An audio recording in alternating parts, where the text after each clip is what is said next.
Ontem nós trabalhamos alguns conceitos espirituais, algumas verdades espirituais, que eu quero fazer uma breve recapitulação, vai te ajudar a entender um pouco sobre o que fomos ministrados. Em Efésios capítulo 5, versículo 17, o texto diz assim: por esta razão não vos torneis insensatos, mas procurai compreender qual é a vontade do Senhor. E o apóstolo Paulo nos orienta a nós não embriagarmos com vinho, mas nos enchermos do Espírito Santo. E a gente viu aqui, queridos, que o apóstolo Paulo estava introduzindo uma verdade espiritual no coração dos seus discípulos, baseado no fator decisão. Diga comigo, decisão. Eu não ouvi, diga decisão. Então você vê que em 3 momentos deste texto, Paulo fala sobre decisão. Primeiro, decisão, compreender a vontade do Senhor. Segunda decisão, não se embriague com vinho, porque você vai ter uma colheita ruim, a dissolução, e você vai se encher do Espírito Santo. Dentro desse fator decisão, onde nós trabalhamos 2 conceitos de que nós precisamos entender que muito do que Deus quer fazer nas nossas vidas, Ele não vai nos dar, Ele já nos deu. Nós só precisamos pela decisão, andarmos em vitória. Por exemplo, andar numa vida não dissoluta, uma vida não pecaminosa, é uma decisão. Não é uma questão apenas da operação de Deus em nossas vidas. Na realidade, quando Cristo Jesus morreu, e Ele apresentou o seu sangue para o Pai recebendo este sangue, Ele diz assim: todos agora que pela fé se achegarem a mim mediante esse sangue, poderão herdar a justiça do meu Filho Jesus Cristo. E na herança dessa justiça nós podemos ter a regeneração. Quando você nasce de novo, quem nasceu de novo aqui, diga amém. Opa, que amém gostoso. Vamos lá, quem nasceu de novo, diga amém. Aleluia. No momento que você nasceu de novo, você não mudou de religião, você mudou de natureza. Você não deixou de ser aquilo outro para se tornar cristão. Não, você deixou de ser filho do diabo para se tornar filho de Deus. Você deixou de ser amaldiçoado para ser abençoado. Isso nós ensinamos numa matéria chamada Realidades da Nova Criação. Nós, como cristãos, precisamos entender essa verdade. E mediante uma decisão de andar com Deus e de entender o que Ele fez por nós em Cristo Jesus, nós acessamos esses valores espirituais, essas verdades espirituais chamadas realidades da nova criação. Então, por exemplo, vamos lá, lembra que eu falei, estou dando uma breve recapitulação. Os mentirosos entrarão no reino dos céus, sim ou não? Sim ou não? Então, se Deus vai nos julgar por causa da mentira, nós nunca poderemos dizer que a mentira é uma fraqueza que não podemos nos livrar dela, porque Deus seria injusto nos condenar por algo que nós somos incapazes de sermos livres. Então, escute bem o que eu vou te dizer, e é muito forte o que você vai ouvir. Se puder escrever, escreva.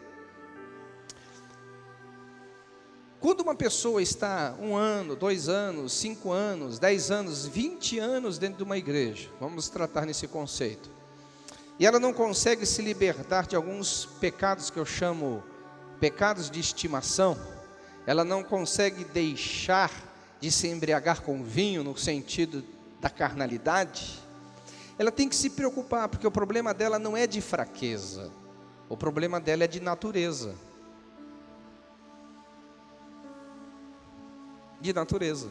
Uma pessoa que está 20 anos na igreja, dizendo que vive uma vida no Espírito, e ela ainda tem inclinações muito fortes para algumas questões pecaminosas, ela não está muito certa do seu novo nascimento. Porque quem nasceu de novo, ele pode andar em vitória contra o pecado.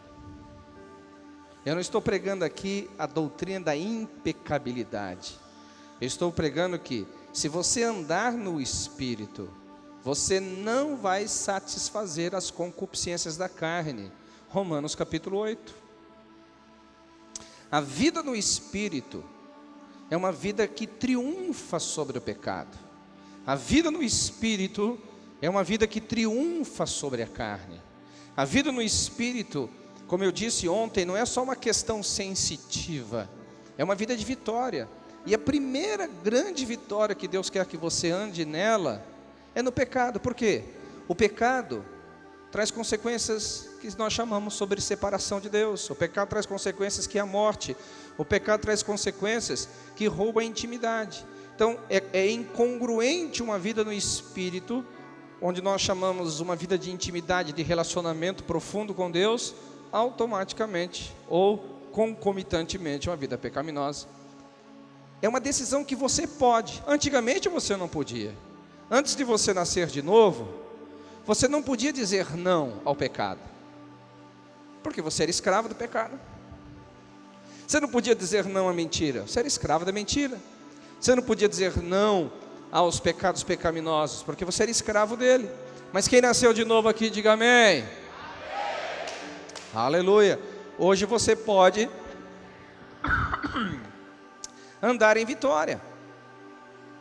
E uma das questões que eu tenho abordado em muitos lugares que eu passo é a falta de entendimento desta autoridade que lhe foi dada pelo novo nascimento.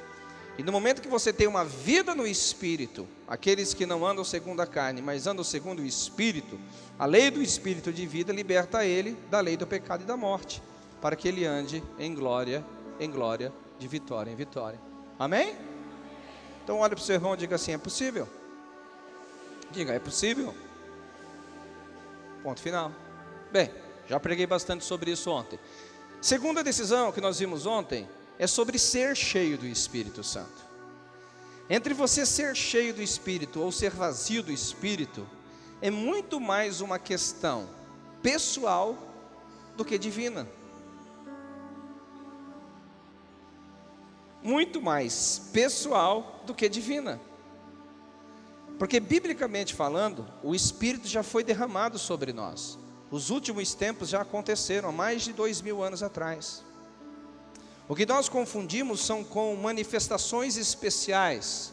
O que nós confundimos são com intervenções específicas, com uma vida no Espírito. Manifestações especiais, manifestações específicas, elas acontecem para lugares, elas acontecem para eventos. Mas a vida no Espírito é para toda hora e para todo lugar, em todo momento. Glória a Deus. Você não pode esperar um momento específico, você não pode esperar uma intervenção específica, você não pode esperar um momento especial para ser cheio do Espírito Santo. Na realidade, você vai perceber que Paulo fala aqui, que você vai ser cheio do Espírito de que forma? Ele diz assim, olha: não vos embriagueis com vinho, no qual há dissolução, vírgula, mas enchei-vos do Espírito, vírgula, e ele entra com gerúndio aqui. De que forma? Numa ação contínua, falando entre vós. E eu resumo isso aqui em práticas espirituais.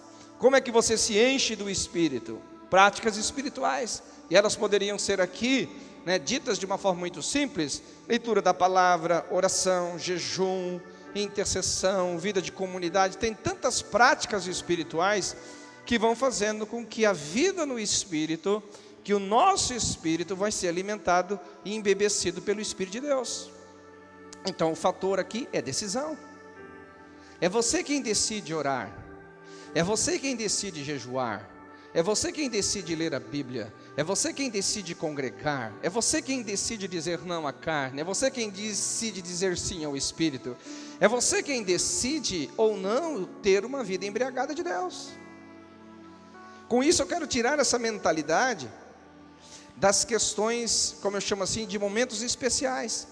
Eu diria o seguinte: deixe momentos especiais para as ocasiões especiais e viva a vida no Espírito na questão ordinária. Porque na realidade, irmãos, que eu quero que você entenda o seguinte: a vida não acontece de forma espetacular, a vida acontece de forma ordinária. A vida não acontece de forma extraordinária, a vida acontece de forma ordinária. você percebe que a sua vida acontece numa fração de 23 horas e 56 minutos por dia. Você deita, dorme, levanta, toma seu café da manhã, almoça e vem para casa, janta, deita, dorme. E nessa rotina do dia a dia, as coisas vão acontecendo. É nessa rotina do dia a dia que você vai aprendendo a conhecer Deus, que você vai aprendendo a ouvir o Espírito, que você vai aprendendo a praticar as disciplinas espirituais. E eu percebo que às vezes na mentalidade dos avivalistas e na mentalidade daqueles que buscam avivamento, eles estão correndo atrás do extraordinário. O extraordinário existe para o dia extraordinário, que não são todos os dias, o próprio nome diz, é extraordinário. Mas a vida acontece no ordinário, no dia a dia com seu marido, no dia a dia com seus filhos, no dia a dia com a sua esposa, no dia a dia com seu patrão, no dia a dia com seus empregados, no dia a dia na sociedade, no dia a dia no pagando imposto, no dia a dia pastoreando, no dia a dia discipulando, no dia a dia sendo gente, no dia a dia sendo cidadão, no dia a dia sendo homem, no dia a dia vivendo na terra. E aí que entra a glória do Evangelho? O Evangelho não é extraordinário, o Evangelho é ordinário, é para o dia a dia.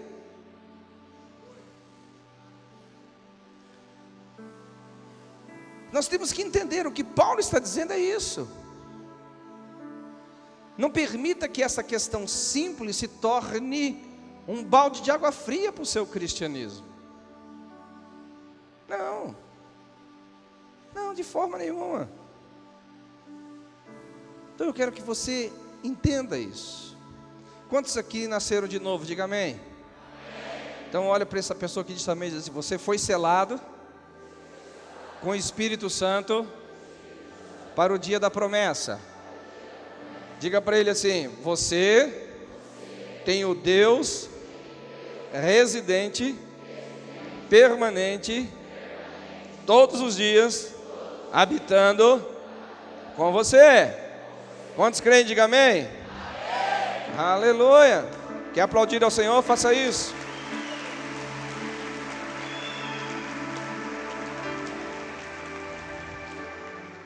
Agora o que você tem que fazer? Você tem que se transbordar desse Espírito. Não é só ter ele dentro de você.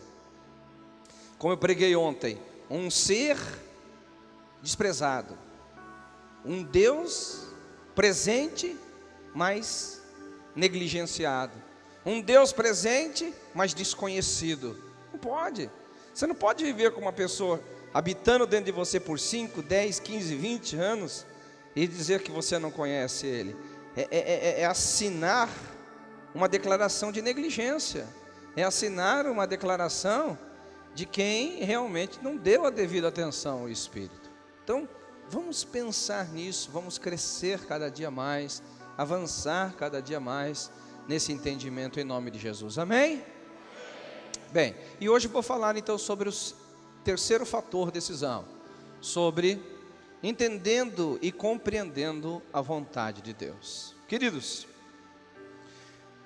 nós devemos entender que toda unção, ou toda manifestação, e toda presença de Deus em nossas vidas, ela não existe simplesmente para uma questão sensitiva.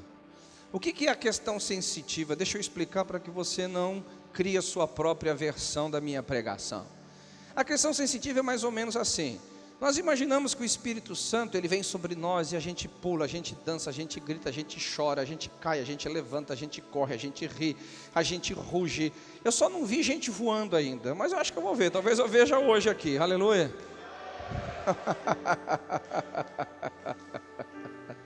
Essas coisas são boas. Na realidade, pensa um pastor que é livre em relação a isso. Eu sou extremamente democrático nisso daqui.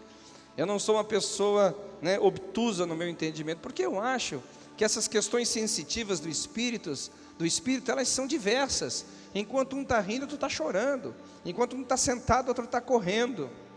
Enquanto um está gritando, outro está calado. Enquanto um está sentado, outro está pulando. Sabe? Enquanto um está bradando, o outro está contrito. Essas questões são diversas. E nós não podemos de forma alguma trazer o avivamento, ou seja, o entendimento do avivamento para essas questões estereótipas. Por que não? Porque senão a gente pensa o seguinte: o cara só está avivado quando cai. E não é verdade. Às vezes quando o cara cai, ele não está caindo na unção, ele se jogou na unção. Eu me lembro de um caso muito engraçado. Eu estava com um irmão na igreja e falou assim: pastor, eu gosto tanto de cair na unção, eu gosto tanto de cair na unção. Eu falei: eu também gosto, irmão, é um sentimento gostoso. Eu falei assim: pastor, e quando alguém ora por mim e eu não caio, eu me jogo na unção. Eu falei: parabéns, irmão, é isso mesmo. Aí eu falei assim: mas pastor, isso não é carnalidade? Eu falei assim: irmão, mas é uma carnalidade boa. Você não está se jogando no braço do pecado, você não está se jogando no braço da prostituição, você não está se jogando no braço da maldade, está se jogando no braço de uma coisa gostosa, aleluia. Eu não sei, a gente cria uns preconceitos assim, desnecessários. Deixa que pule, deixa que grite, deixa que corra, aleluia. E eu me lembro uma vez, irmãos, que eu fui muito quebrantado por Deus nessas questões sensitivas, muito quebrantado mesmo. Eu estava num culto, e eu ganhei um feiticeiro para Jesus. Mas eu estou falando de um feiticeiro mesmo, não é esses meia boca por aí não. O camarada, praticamente quase toda semana, ele violava os túmulos e comia os defuntos. Ainda bem que na nossa igreja a gente não tinha a prática do ósculo santo, então a gente... Mas ele comia defunto toda sexta-feira, e o camarada se converteu. Irmãos, pensa numa batalha para libertar aquele camarada. Eu fiz tudo que eu sabia. Libertação nível 1, 2, 3, 4, 5, 6, 7. Levei ele para todas as agências de libertação conhecida na face da terra. E a coisa, ele dava um passo para frente e 3 para trás. Um passo para frente e 4 para trás.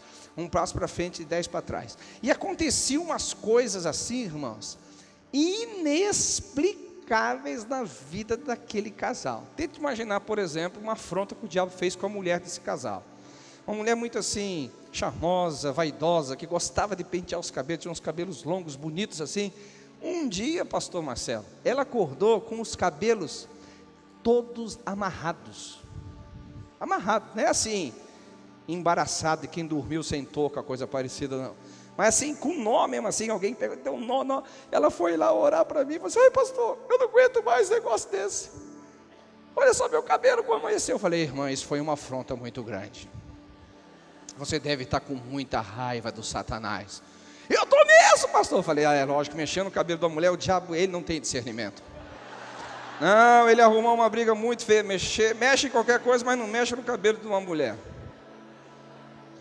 Eu tentei brincar com ela, mas eu vi que ela estava muito chateada. Bem, irmãos, eu estou confessando aqui, eu estou me crucificando. Eu como pastor de libertação, já expulsei muitos demônios, já libertei muita gente, já vi muita cura divina. Eu não consegui andar em vitória com aquele casal.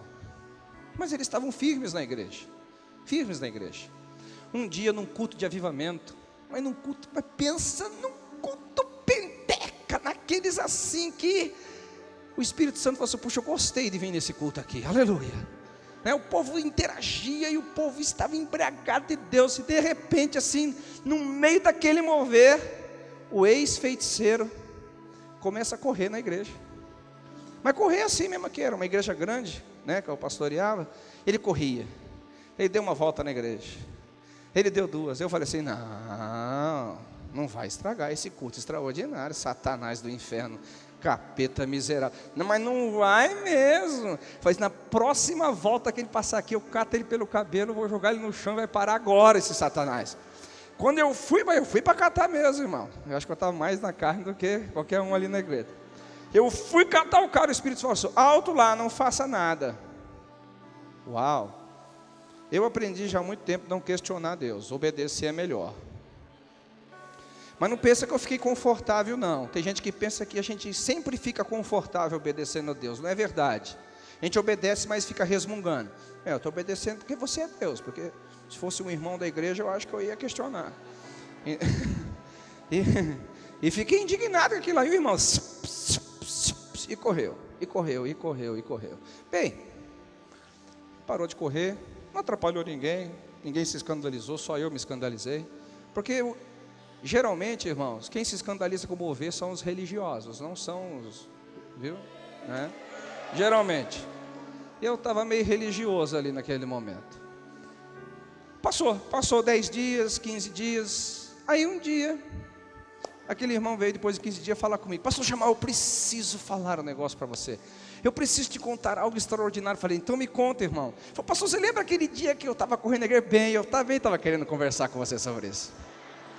É um assunto que está aqui, eu precisava ter uma conversa com você sobre isso. Falei: pastor, deixa eu te explicar o que aconteceu. Você sabe da minha vida. Eu nasci praticamente dentro de um centro de feitiçaria. Eu fui oferecido desde o ventre da minha mãe a macumbaria. Eu fui oferecido desde o ventre das minhas mães aos demônios. Eu nunca na minha vida senti liberdade. Eu nunca soube o que era uma liberdade que vinha de dentro para fora. Eu nunca senti a vida que vinha de dentro para fora. E naquele culto de avivamento, aquele fogo, parecia que bolas de fogo entravam dentro de mim. Elas queimavam as cadeias, como bolas de fogo entravam no meu espírito e me queimava por dentro. Pastor, escute bem, pastor, a única reação humana, a única sensação que eu tive é que eu estava correndo assim no vento, num pasto verdejante, agarrado com os anjos, dizendo: eu estou livre, eu estou livre, eu estou livre, eu estou livre, eu estou livre, eu estou livre, eu estou livre, eu estou livre. Alguém pode dar um glória a Deus aqui? Aleluia!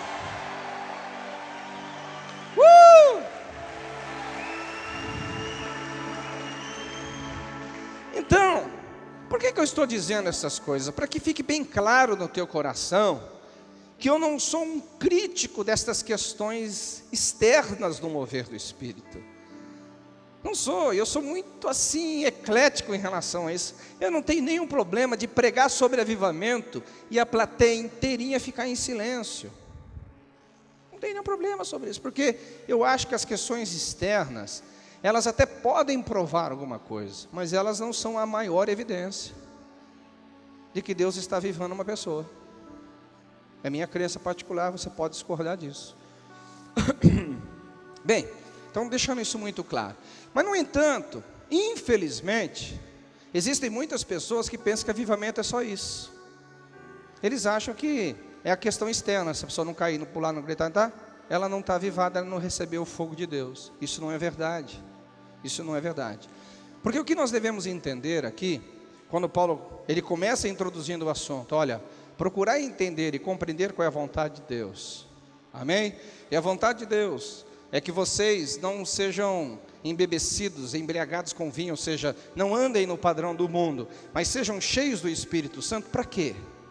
Para cumprir o propósito daqueles que vocês compreenderam. Alguém entendeu aqui ou não? Porque no momento que você entende a vontade de Deus, você vai dizer: eu não posso fazer nada que vai me embaraçar, ou seja, me embriagar, para o cumprimento dessa vontade. Mas também, eu não apenas posso decidir, não me embriagando com as coisas deste mundo, eu preciso ser capacitado para cumprir essa vontade. Aleluia! Eu preciso ser ungido, porque eu não vou executar esse plano divino no meu próprio querer, eu não vou executar esse plano divino na minha própria vontade, no sentido de força, de inteligência e de habilitação. Eu preciso do mover do Espírito Santo. E aqui que nós devemos entender, queridos, que o Espírito sempre é dado, o Espírito sempre é manifestado para um propósito.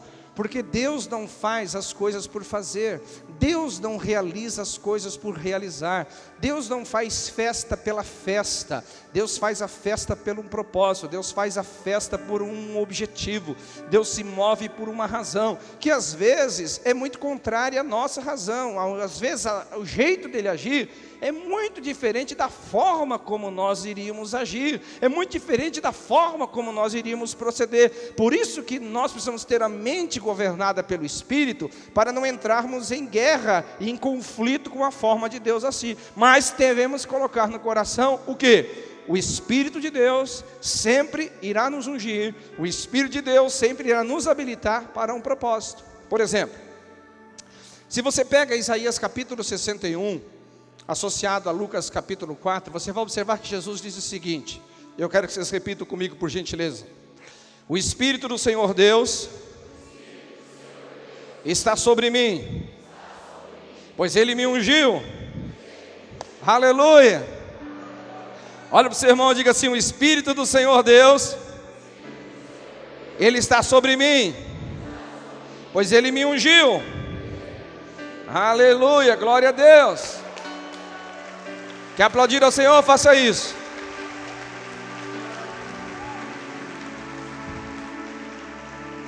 Se nós parássemos a leitura aqui, poderíamos interpretar o texto como uma experiência meramente pessoal, jamais ou de forma alguma conectada com o divino celestial, com o propósito celestial. Mas ele diz assim, repita comigo: o Espírito do Senhor Deus está sobre mim, Ele me ungiu para... Você percebe o propósito? Para. Você pega Atos capítulo 10, versículo 38, diz: assim como Deus ungiu a Jesus Cristo de Nazaré com Espírito Santo e poder, aí o texto fala, o qual andou fazendo bem e destruindo as obras do diabo. Unção e propósito, unção e propósito, unção e propósito. Se você pega Lucas capítulo 24, versículo 44 em diante, quando Jesus fala para eles ficarem em Jerusalém, até que do alto eles recebessem a promessa do Pai, né? Ficar em Jerusalém, porque eu vou enviar a promessa do Pai. Você vai perceber que em Atos capítulo 1, versículo 8, Jesus diz assim, olha, a promessa do Pai, que é o Espírito residente entre vocês, né? Que é o Espírito capacitador dentro de vocês, o batismo com o Espírito Santo, vocês vão receber para quê? Para se tornar testemunhas, começando aqui em Jerusalém, como também Judeia, Samaria, até chegar aos confins da terra.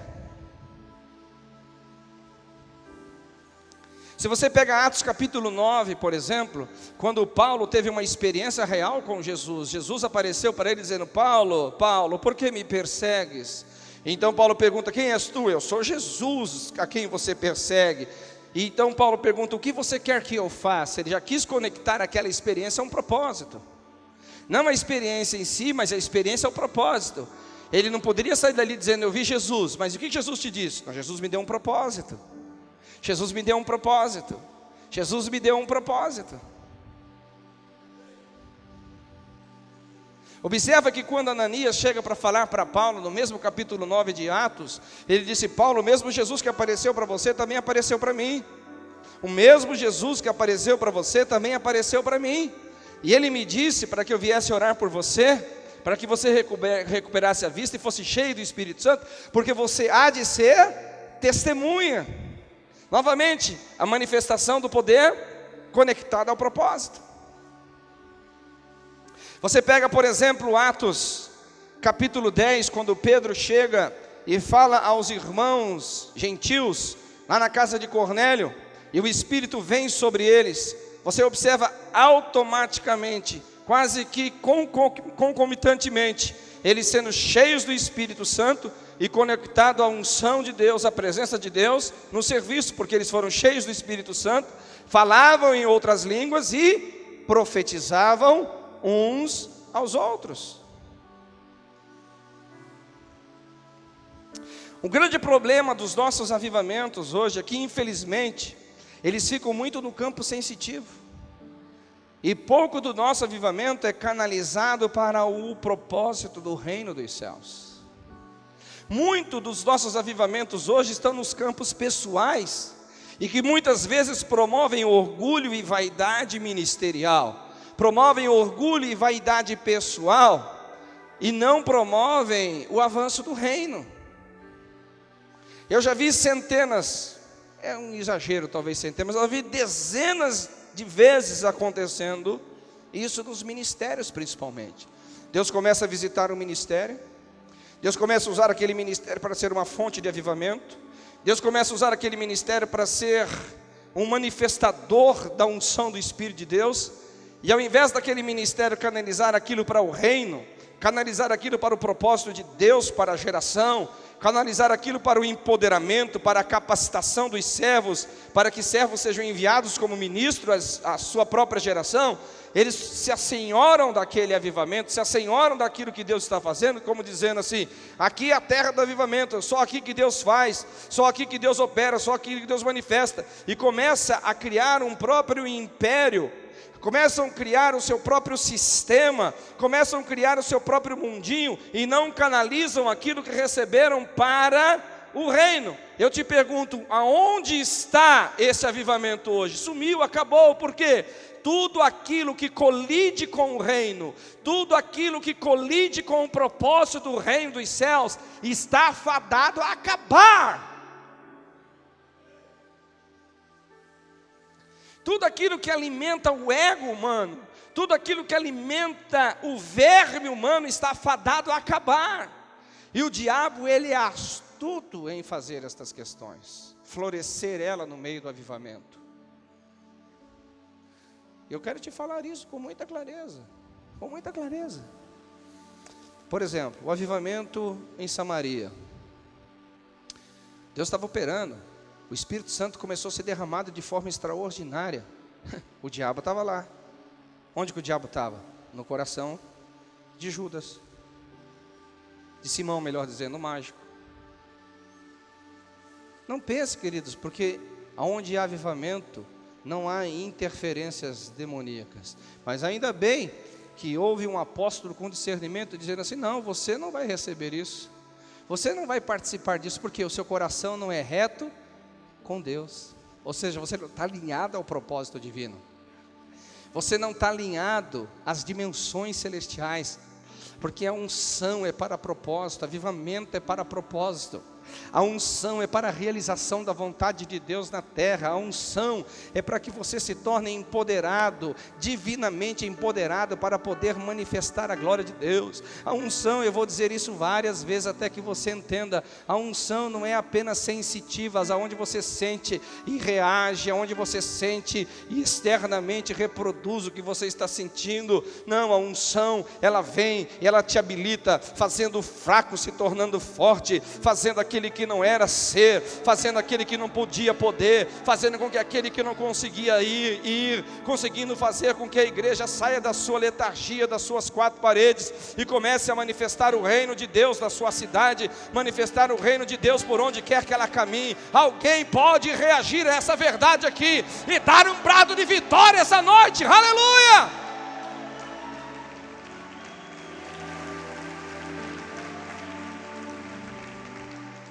Oh, é extremamente importante isso, extremamente importante,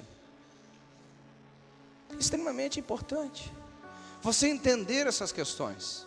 E por que que o Espírito Santo, muitas vezes, ele se entristece com os cristãos? Eu quero que você entenda uma verdade espiritual de que o Espírito não se entristece simplesmente quando nós pecamos, no sentido de cometer coisas horríveis, esdrúxulas, não. O Espírito Santo também se entristece quando nós não fazemos o que é certo, não só quando fazemos o que é errado. Existem dois tipos de pecados que nós temos que lidar com ele: o pecado da autocomissão, que é fazer o que Deus não nos comissionou para fazer. Esse é um pecado.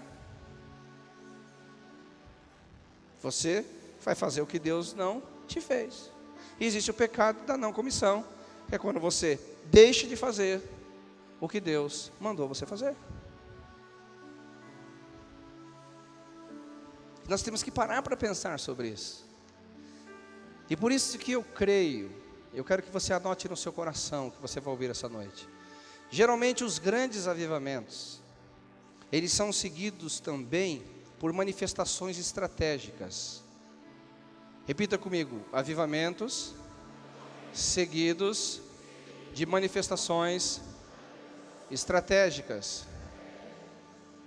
O apóstolo Paulo foi um dos homens no Novo Testamento que mais conseguiu conceber, ou que melhor concebeu a estratégia de canalizar o avivamento. De que forma? Plantação de igrejas. Você percebe que a igreja de Jerusalém, ela crescia de forma acidental. Acidental. Como é que a igreja de Jerusalém cresceu? A igreja de Jerusalém avançou por causa da perseguição. Se dependessem deles, eles iriam ficar com a experiência do cenáculo em Jerusalém. Eles iam ficar com a experiência do cenáculo manifestando só ali, sendo que Deus já havia dado a eles a estratégia de começar em Jerusalém, percorrer em Judeia, Samaria, até chegar aos confins da terra. Mas eles estavam embotados, por alguma razão embotados, e presos apenas em Jerusalém. Aí veio a grande perseguição, a igreja de Jerusalém vai para a igreja de Samaria, e eles ali começam a trabalhar a obra de Deus. A obra cresce, vai além de Jerusalém. Samaria recebe a palavra. E depois a Bíblia fala que os dispersos se espalharam por várias localidades, mas eles chegaram numa cidade chamada Antioquia. Repita comigo, Antioquia. Mais forte comigo, Antioquia. Aleluia.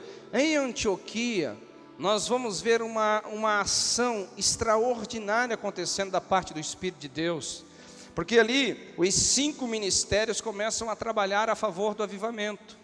Nós percebemos, por exemplo, que os evangelistas chegam anunciando as boas novas. Você lê lá Atos capítulo 11, e depois você vê o ministério pastoral chegando por Barnabé. A Bíblia fala que quando ele chegou, muitas pessoas se agregaram ao Senhor. O pastor tem essa habilidade, a função pastoral tem essa habilidade de agregar as pessoas no rebanho. Depois veio o ministério de Paulo, que até aquele momento ali, Paulo era um mestre, ele estava ensinando as pessoas, né? Depois veio o ministério profético, né? Anunciando a respeito das verdades de Deus, o que Deus iria fazer, e aquela igreja se torna uma igreja apostólica. Você percebe que em Atos capítulo 13, aquela igreja agora não faz mais missões de forma acidental. Eles disseram o seguinte: o Espírito Santo disse: separai para mim Paulo e Barnabé para a obra que os tenho chamado. E estrategicamente Antioquia se tornou um centro de operação do avivamento. Antioquia se tornou um centro de operação daquilo que Deus estava manifestando. Ali as pessoas oravam, ali as pessoas jejuavam, ali as pessoas buscavam a Deus, o Espírito Santo dava direção, e eles então fizeram as viagens. As 3 grandes viagens missionárias de Paulo, o seu início foi em Antioquia. E Paulo voltava para Antioquia e prestava contas a Jerusalém. Você percebe, diga comigo, aquela igreja, estrategicamente, se tornou uma igreja operacional, divulgando o avivamento.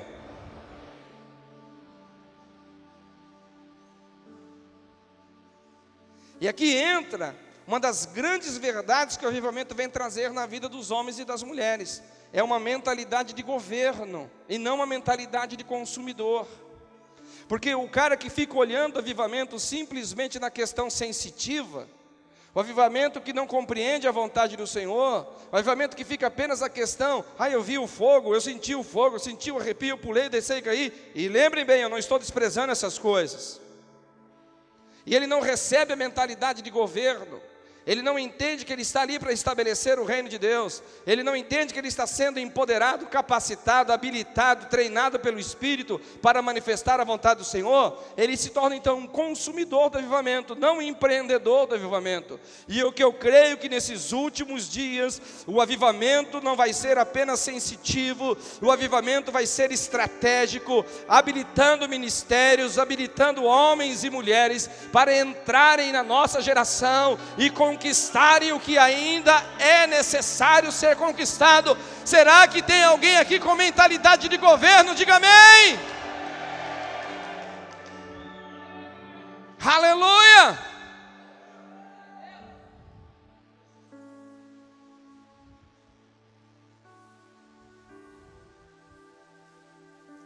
Nós não podemos nos permitir, escute bem, nós, por decisão própria, não podemos nos permitir ser espectadores do avivamento. Nós não podemos nos permitir sermos consumidores do avivamento. Nós não podemos nos permitir ser plateia do avivamento. Nós precisamos dizer: Deus, eu estou sentado nesse ambiente de glória, eu estou aqui aberto a esse ambiente de glória, porque o Senhor Deus vai me ungir para, o Senhor Deus vai me ungir para, o Senhor Deus vai me ungir E nesse avivamento Deus vai levantar apóstolos, profetas, evangelistas, pastores, mestres. Deus vai levantar ministérios gloriosos da nossa geração para invadirem o reino das trevas e manifestarem o reino da luz. Alguém pode dar um glória aqui?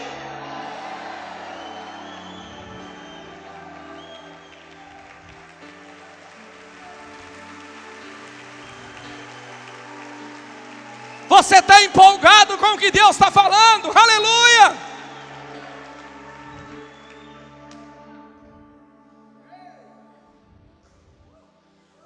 Deus nunca quis admiradores, queridos. Deus sempre procurou empreendedores. Não, você não entendeu. Se você tivesse entendido, você teria dado um salto dessa cadeira e dizer: você encontrou eu, Jesus. Espera lá, olha só, Deus nunca procurou admiradores. Deus sempre correu atrás e está procurando, inclusive esta noite Ele está atrás de gente com mentalidade de governo, que vai empreender aqui na terra para Ele. Será que Ele encontrou alguém aqui?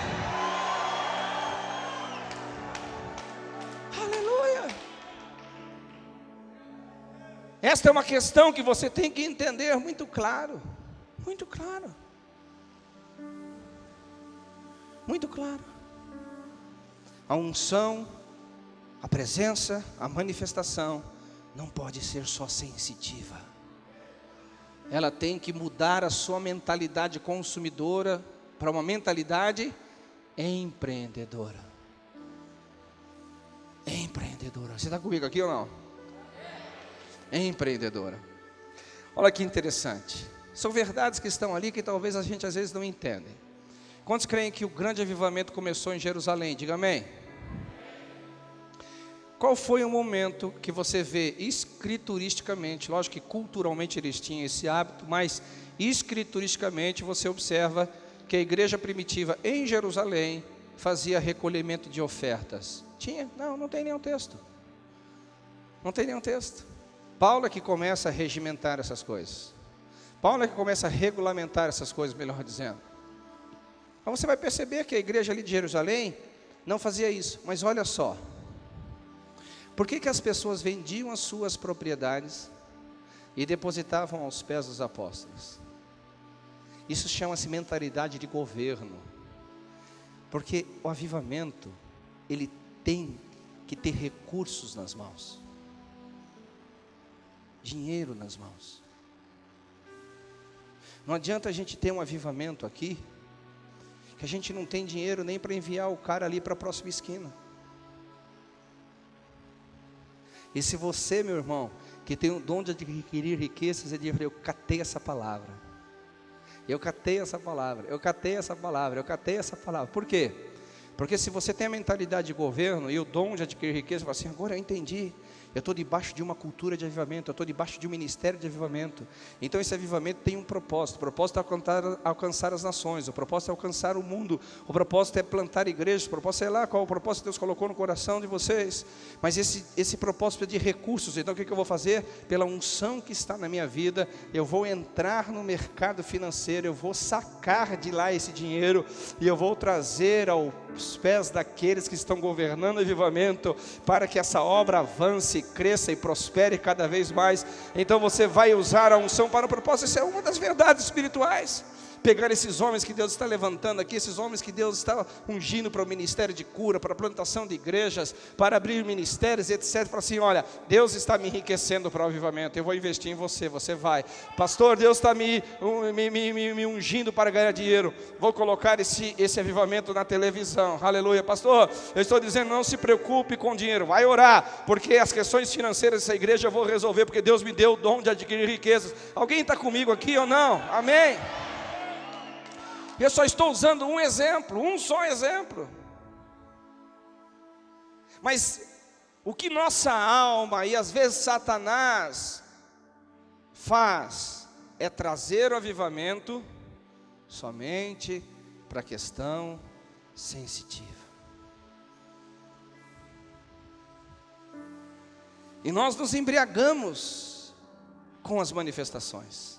E nós ficamos embebecidos como quem está vendo o que nunca viu, está sentindo o que nunca sentiu, está presenciando o que nunca presenciou. Mas na realidade os céus têm uma outra expectativa, não só da experiência pessoal, não só da questão sensitiva. Os céus precisam de empreendedores na terra. E quem serão esses empreendedores? Serão os carnais? Não. Quem serão esses empreendedores? Aqueles que não compreendem a vontade de Deus? Não. Quem serão esses empreendedores? Aqueles que estão sendo formados, aqueles que estão sendo gerados, aqueles que estão sendo embebecidos debaixo da atmosfera do avivamento, debaixo da atmosfera de glória, porque o que eles vão levar não vai ser religião, vai ser glória. O que eles vão levar não é humanidade, vai ser glória. O que eles vão levar não é secularismo, é reino dos céus. Será que tem alguém aqui essa noite que está dizendo: uau, eu estou entendendo, eu estou entendendo, eu estou entendendo. Glória a Deus.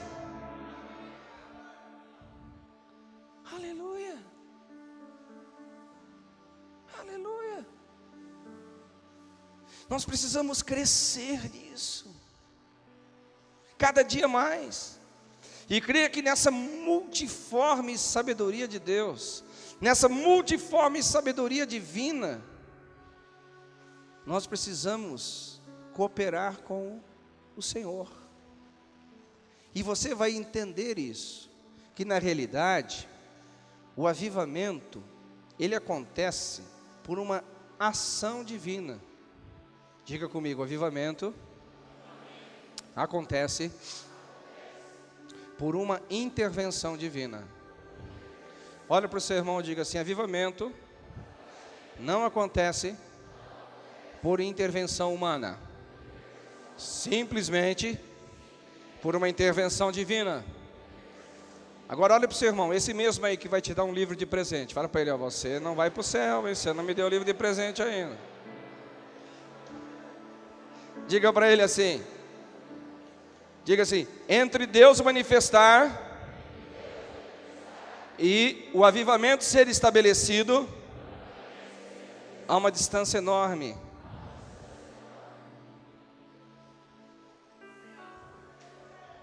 Por que uma distância enorme? Vamos concluir essa frase comigo.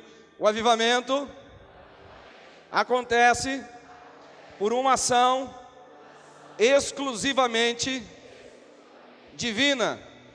No entanto, o avivamento se estabelece, mais forte, diga: se estabelece por um relacionamento íntimo, por uma cooperação humana.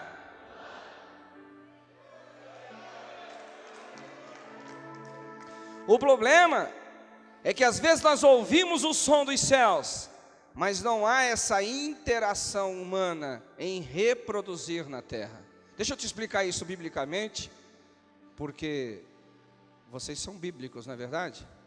Então não adianta eu falar nada que não esteja na Bíblia, e vocês estão de parabéns. Diga comigo, repita comigo: está escrito. Mais forte, que está escrito. Estavam todos reunidos no mesmo lugar,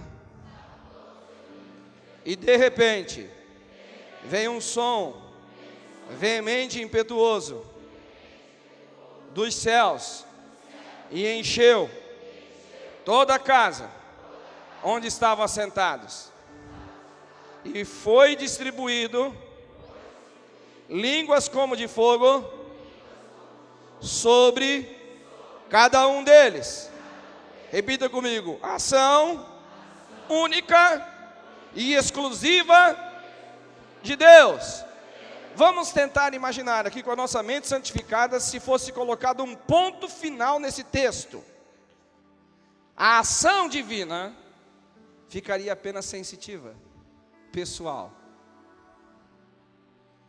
Puxa, imagina aqueles 120 dizendo assim: oh, nós estávamos numa reunião, você tem que ver, nós ouvimos um som como de um vento veemente e impetuoso que veio lá na casa onde a gente estava. Uau, e eu vi línguas repartidas como de fogo sobre a cabeça de cada um. Foi ó, que conferência, ó, que pregação, ó, Que mover, ó, aleluia, ficaria no saudosismo, contando o que havia acontecido, ficaria no sensitivismo, apenas dizendo o que eles haviam sentido, ficaria apenas na experiência pessoal, sem reprodução na sua sociedade. Mas a Bíblia fala comigo, e eu quero que vocês repitam o que a Bíblia diz: e eles passaram, aleluia, olha para o seu irmão e diga: eles passaram. Interação humana, e eles passaram, aleluia, mentalidade de governo, eles passaram. A falar, a falar, a falar, a falar, a falar, a falar. Agora preste atenção aqui, preste atenção antes de você aplaudir e dar um brado de vitória.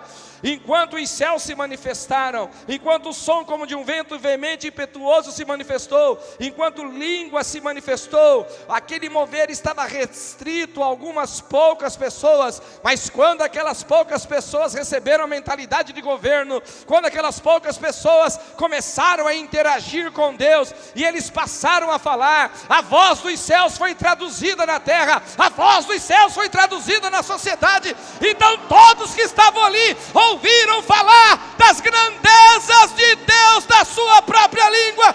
Deus precisa de homens interagindo com Ele.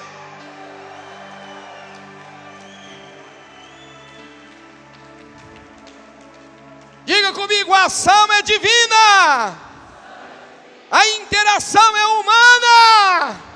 Mais forte.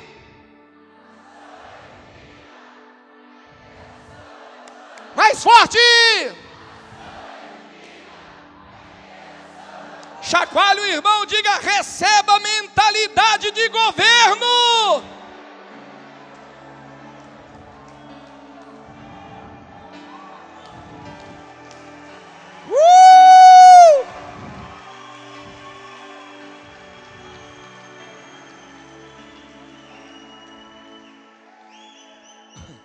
Vamos lá. Vocês gostam de ser bíblicos? Então deixa eu dar mais alguns fundamentos para vocês crerem nessa verdade espiritual. Quem é que deu a visão da arca para Noé? Não ouvi. Quem construiu a arca? Interação. Quem é que deu a visão da terra prometida para Abraão? Quem é que teve que palmilhar ela? Interação.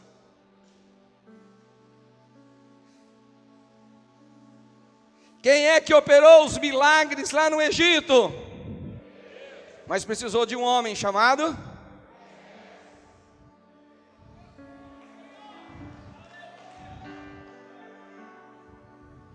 Quem é que operou os milagres na conquista da terra prometida? Mas ele precisou de um general e de um povo. Josué e o povo. Quem é que multiplicou a farinha da viúva? Mas precisou do profeta e a viúva cooperarem. Quem é que multiplicou o azeite? Mas precisou da viúva e os filhos trabalhando. Quem é que multiplicou os pães no deserto? Mas precisou do menininho dar os pães. Acho que você não está entendendo. Não, você não está entendendo. Avivamento não é só manifestação divina. Avivamento é uma manifestação divina com interação humana. Você tem esse privilégio. Você tem esse privilégio. Você tem esse privilégio de escrever a história de Deus. Receba mentalidade de governo. Receba mentalidade de governo. Aleluia!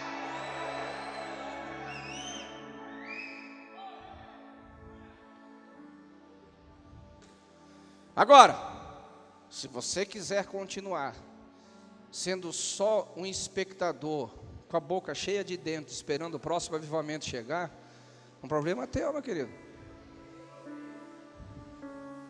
Um problema teu. Se você só quer ser membro de uma igreja boa, equilibrada, saudável, problema teu. É uma decisão. O fator da minha pregação ontem e hoje é decisão. Marcos 16, 20. Repita comigo. E partindo eles, mais uma foto aqui. Partindo eles, cooperou o Espírito Santo. Mas eles tiveram que partir.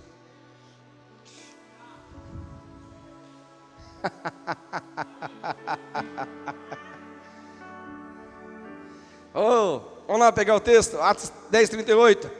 Assim como Deus ungiu a Jesus Cristo com o Espírito Santo e poder. Quem é que ungiu Jesus? Mas quem é que andou fazendo bem e curando os oprimidos do diabo? Jesus. Ele teve que andar.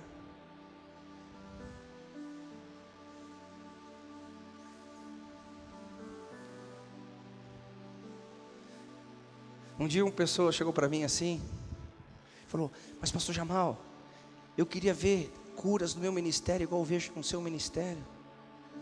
Eu falei assim: é simples. Eu falei assim: como simples? Eu falei assim: qual foi a última vez que você orou por um enfermo? Ah não, pastor, eu morro de medo. Então você vai morrer de medo e não vai ver um milagre.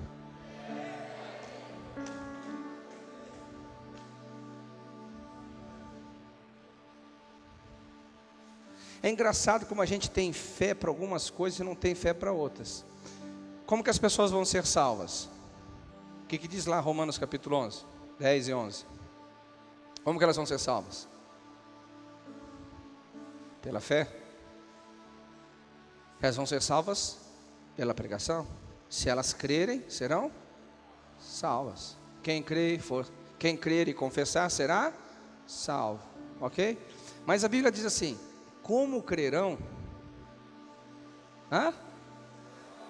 Olha só a interação. Quem é que salva? É o homem? É o homem? Quem é que salva? Mas olha só, como crerão?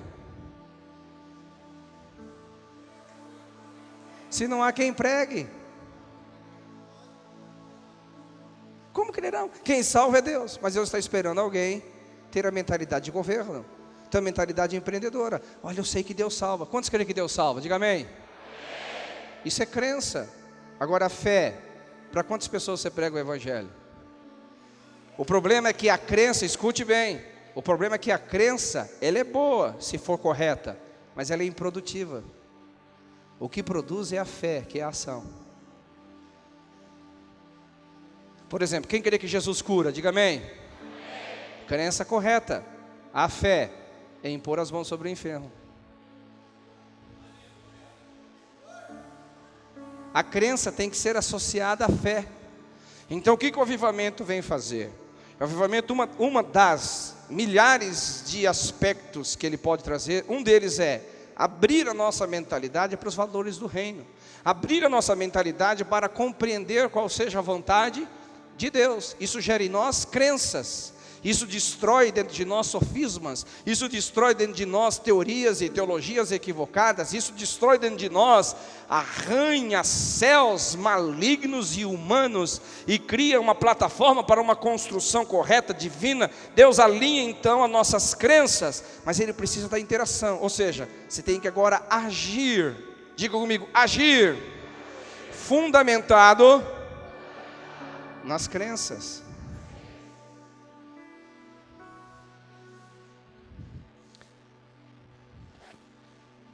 Mentalidade de governo. É o camarada que crê correto e as suas ações correspondem às suas crenças. Ele crê de forma divina, ele compreendeu a vontade de Deus e as suas ações correspondem a isso.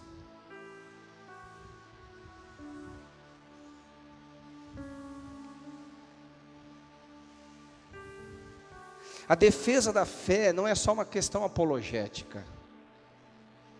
A defesa da fé é manifestada por obras de justiça. Infelizmente nós limitamos a defesa da fé à apologia, à pregação, e faz parte, é bom e é essencial e precisamos disso. Mas a defesa da fé, ela tem que ser manifestada na prática da justiça. E o que avivamento faz? É a gente entender a justiça de Cristo. É entender a vontade de Deus em Cristo Jesus. E a partir do momento que você entende, isso gera dentro de você uma revelação. Isso gera dentro de você uma verdade espiritual. Isso gera dentro de você conceitos divinos que vão colocar você em movimento, que colocarão você em atividade, colocarão em você em uma esfera de ação. Eu não consigo crer em pessoas avivadas apenas como plateia.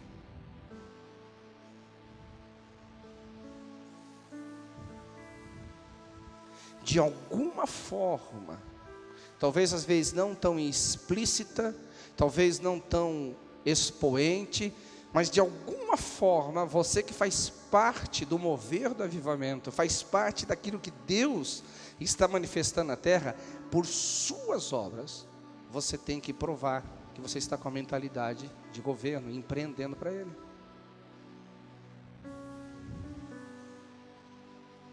Não dá para ser auditório. Não dá para ser número apenas. Não dá para ser só ouvinte. E a minha oração, queridos, a minha oração é para que o espírito de ousadia venha sobre muitos aqui hoje. A minha oração é para que o espírito de fortaleza e de força do Senhor venha sobre muitos aqui hoje. Eu falei para o pastor Marcelo, você sabe que quando a gente gosta muito de um lugar, a gente se convida para estar, né? Falei para ele, qualquer dia me traga aqui para ensinar sobre o curso Fé, Verdade sobre Fé. Quantos gostariam de aprender mais sobre fé? Diga amém. Deixa eu te explicar o seguinte. Onde funciona, ou como funciona o espírito paralisante? O diabo faz assim, você está no avivamento, certo? Deus está te enchendo de convicções. Você pode, você tem mentalidade de governo, você é um cooperador comigo, você vai interagir comigo, Deus está te enchendo disso daqui, amém? Aí vem o diabo e faz o seguinte, ele joga toda essa verdade contra você mesmo, te dizendo, mas você, quem? Você? Ah não, você não. Quem é você? Quem é você? Aí vem aquele sentimento de patinho feio. Aí vem aquele sentimento de vira-lata. Aí vem aquele sentimento de acusação, como se você fosse o pior pecador de todos os pecadores que já existiu sobre a face da terra, tornando você incapacitado de fazer alguma coisa. Então diga comigo, muito do espírito paralisante, intimidador, reside em o diabo lançar você, ou diga, lançar eu contra mim mesmo. Mas só que você não tem uma mente qualquer, você não é um homem comum, você está sendo treinado no avivamento, você está sendo treinado no lugar de céus abertos, aleluia. E aí você cativa esse pensamento paralisante, intimidador, e diz assim, espera um pouquinho, Satanás. Eu sei que você é pai da mentira, mas você está falando uma verdade. Realmente eu não posso nada. Eu realmente não tenho força em mim mesmo. Eu realmente sou inapto para fazer isso. Mas sabe o que eu aprendi lá no curso de governo, lá no Mover do Avivamento? Que eu não estou para manifestar a minha justiça, que eu não estou para manifestar a minha força, que eu não estou para manifestar a minha glória, eu não estou para manifestar o meu reino, eu não estou para manifestar a mim mesmo. Aleluia, aquele que está em mim é maior do que aquele que está no mundo. Deus chamou as coisas loucas, Deus chamou as coisas que não são. Aleluia, esse é o espírito da fé. Diga comigo, esse é o espírito da fé.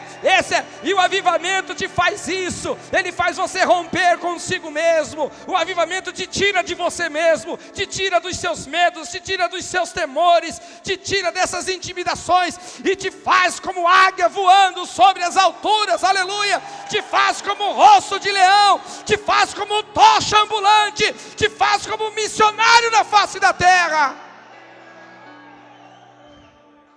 Aleluia, é isso aí.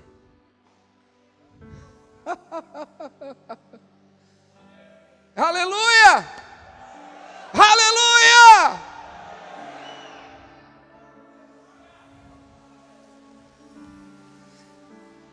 Aleluia.